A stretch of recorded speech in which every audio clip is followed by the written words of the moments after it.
Sir, ಈಗ ರಾಜ್ಯದ ಬೇರೆ ಬೇರೆ ಕಡೆ ಟಿಕೆಟ್ ಕೊಡಲಿ ವಿಚಾರದಲ್ಲಿ ಭಾಳಷ್ಟು ಭಿನ್ನಾಭಿಪ್ರಾಯ ಕೇಳುತ್ತೆ ಸರ್.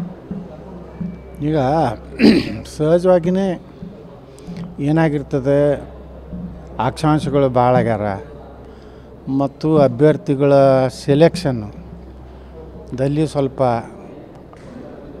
ಎಲ್ಲ ಪಾರ್ಟಿ ಒಳಗೂ ಗೊಂದಲ ಸೃಷ್ಟಿಯಾಗಿದೆ.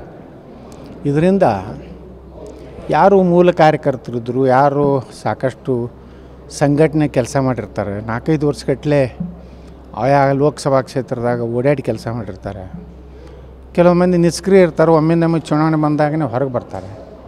ಹೀಗೆ ಕಾರ್ಯಕರ್ತರ ಅಸಮಾಧಾನ, ಕಾರ್ಯಕರ್ತರ ಭಾವನೆಗೆ ಬೆಲೆ ಸಿಕ್ಕಿಲ್ಲ ಅಂತೇಳಿ ಸಹಜವಾಗಿ ಒಂದು ರೀತಿ ಪಕ್ಷದ ಒಂದು ನಿರ್ಣಯಗಳ ಬಗ್ಗೆ ಸಹಜವಾಗಿಯೇ ಒಂದು ರೀತಿ ಅಸಮಾಧಾನ ಹೊರಮಿಗಿ ಇವೆಲ್ಲ ಗೋ ಬ್ಯಾಕು, ಅವು ಬ್ಯಾಕು, ಈ ಬ್ಯಾಕು ನಡೆದವು.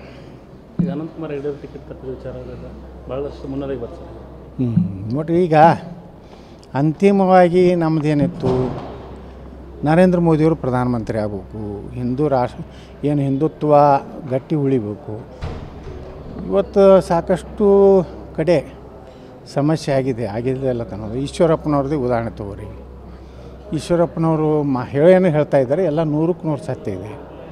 ಯಾವುದೂ ಅವ್ರು ಸುಳ್ಳು ಮಾತಾಡ್ತಾ ಇಲ್ಲ. ಈಶ್ವರಪ್ಪನವರು ಒಂದೇ ಮಾತಿಗೆ ಪ್ರಧಾನಮಂತ್ರಿ ನರೇಂದ್ರ ಮೋದಿಯವರು ಒಂದೇ ಫೋನ್ ಕರೆಗೆ ಅವರು ವಿಧಾನಸಭೆ ಸ್ಪರ್ಧೆ ಮಾಡೋದನ್ನು ಹಿಂದೆ ಸರಿದ್ರು ಗೌರವಯುತವಾಗಿ. ಮತ್ತು ಕೆಲವೊಂದು ಮಂದಿ ಪಾರ್ಟಿ ಬಿಟ್ಟು ಹೋಗಿ ಮತ್ತೆ ಲೋಕಸಭಾ ಟಿಕೆಟ್ ತೊಗೊಂಡ್ಬಂದರು. ಇದನ್ನು ಸಹಜವಾಗಿ ನಿಷ್ಠಾವಂತ ಹಿಂದುತ್ವ ವಿಚಾರಧಾರೆ ಮಾತಾಡುವಂಥ ನಾಯಕರನ್ನ ಎಲ್ಲೋ ಕಡೆಗಣಿಸ್ತಾರೆ ಅನ್ನೋಂಥ ಭಾವನೆ ಬರ್ತಾಯಿದೆ.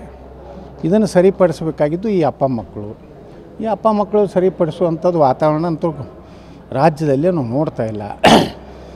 ನನಗಂತೂ ಮೊದಲು ಅಯೋಧ್ಯೆ ರಾಮ ಮಂದಿರ ಏನು ಅವತ್ತು ಉದ್ಘಾಟನೆ ಆಯಿತು, 28 ಲೋಕಸಭಾ 100ಕ್ಕೆ 100 ಗೆಲ್ತೀವಿ ಅನ್ನೋಂಥ ವಾತಾವರಣ ಸೃಷ್ಟಿ ಈ ರಾಜ್ಯದಲ್ಲಿ ಇತ್ತು.